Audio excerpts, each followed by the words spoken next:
Hello everyone, and welcome back.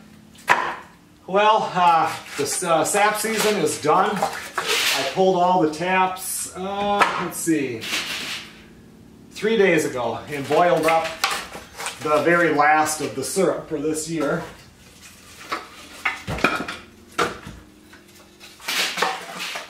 I ended up collecting about a little over 238 gallons of sap in the little, this year was kind of just an experiment to see how it went, because like I think I said in the last video, there's an additional, at least 60 more trees additional that I could tap out there. So we got about 238 gallons of sap, and that produced about 4.3 gallons of syrup.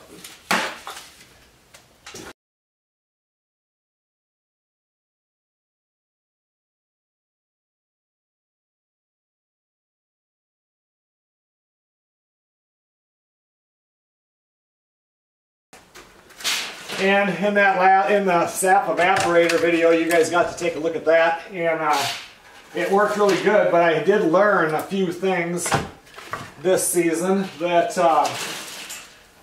I will do differently next year, and things that I'll do differently on my next evaporator, because the evaporator that I built this year worked pretty much perfect for what I collected, having 26 trees tapped. If I add an additional 60 trees, I would never be able to keep up. I mean, even if you boiled 24 hours a day, you would not be able to keep up with that. I mean, unless you had your sap in a cooler or something. So, anyway, there's a few things that I'm going to do differently.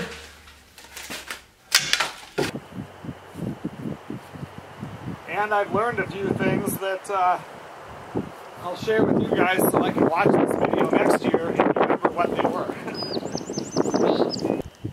Usually when people build a bigger evaporator, you have your fire right up here in front, and then you ramp this up and go flat before your stat goes up. And that makes the heat come here, but forces that heat up underneath the pan to make it boil.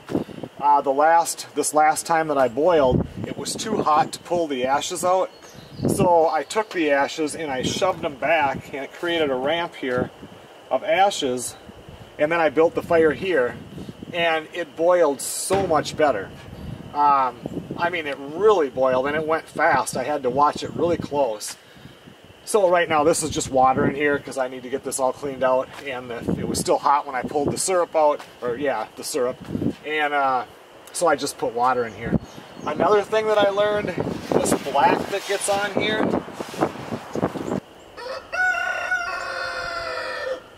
as I was boiling, I always kept the same pan, which was this one at the time, in the back, and this one gets this black on it really bad back here because you have so much heat coming up into the stack here, and the fire can get up around it, and this fire just naturally comes back and it burns it. Well, the last batch I did, I switched that around. I decided, okay, I put the warming tray in the back and put this one in the front, and you know, your syrup automatically progressively gets darker during the season just because of the sap. And also, if you boil on top of boil on top of boil, it can darken it also. But a big part of my darkening was this black stuff.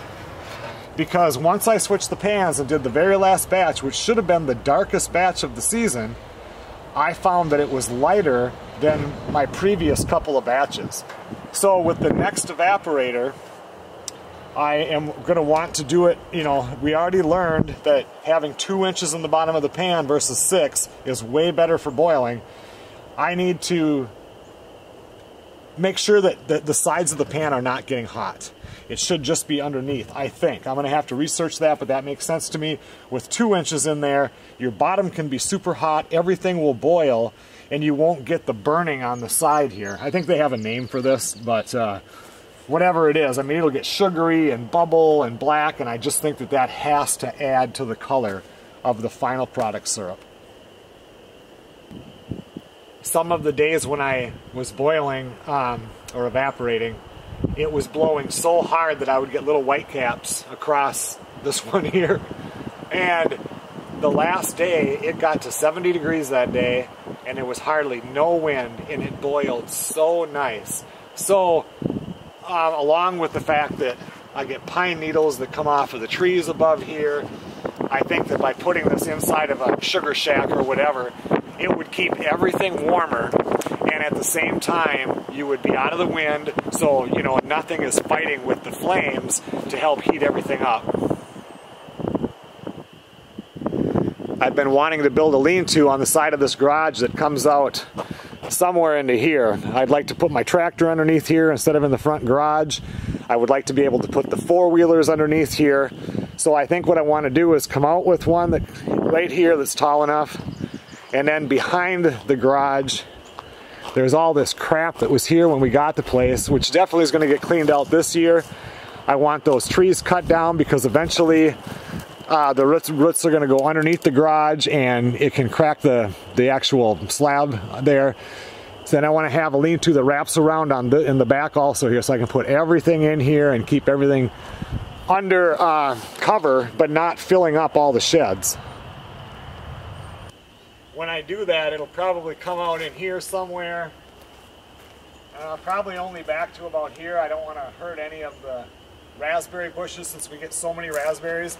But right back here is where I want to put the stove for next year's sap making thing, because it'll be not totally undercover, but way more undercover than it is this year. I think it'll work a lot better. I also had at least 2 days that I couldn't boil because it was raining out. Well, that would have been the perfect day to do the boiling if I would have had this underneath the roof somewhere where I could do it without the water getting into the pans.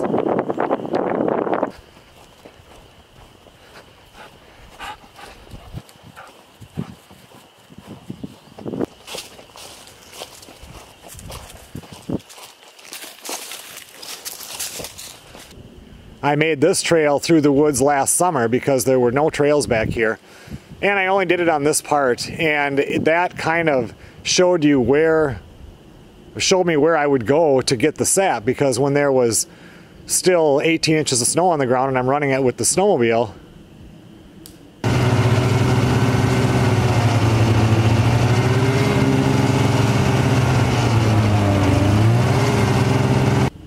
it really would have been a pain, you know, to get off of the trail somewhere to walk in to do a tree that there was no trail to.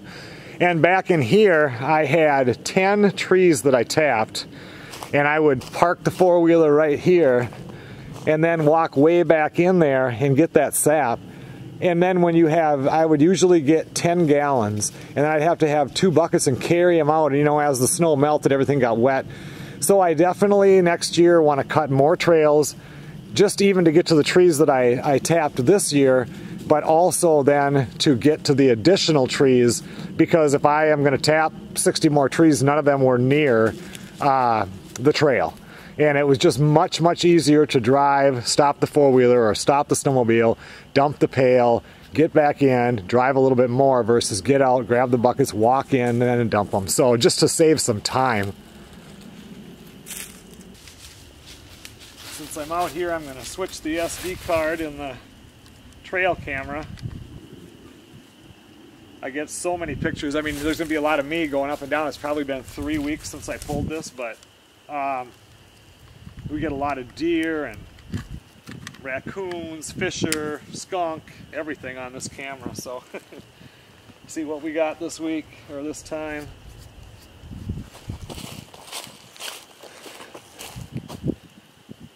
I was really glad that I cut this side trail in also, because it made it so much easier to get to those sugar maple trees back there. So like I said, I just need to do more of that so it's easier to get around. Come on, Joni.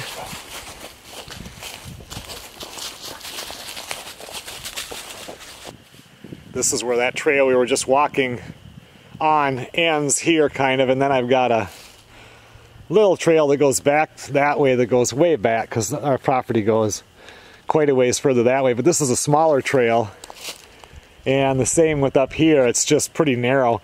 I'm going to widen this out too. It's just when the snow gets slushy and you're in the snowmobile and you try to turn, it doesn't want to stay in the same track, and then you're worried you're going to catch it on a piece of brush. So I'm just going to come in here with the brush cutter and clear this out so it's a little bit wider. This is standing right here. That trail that I cut in is right behind me, and our property goes this way quite a ways. And there are maple trees. That's a maple.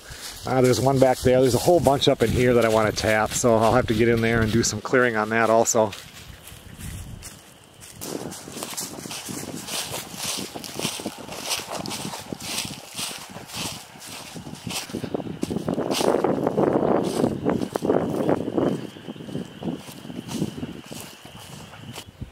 We've got this raspberry patch here next to the garden, and it's all these plants look so nice, and they come up and we get nothing for raspberries here. So I'm going to come in here probably within the next week, because you get a lot of raspberries that grow when you've got logs and stuff on the ground.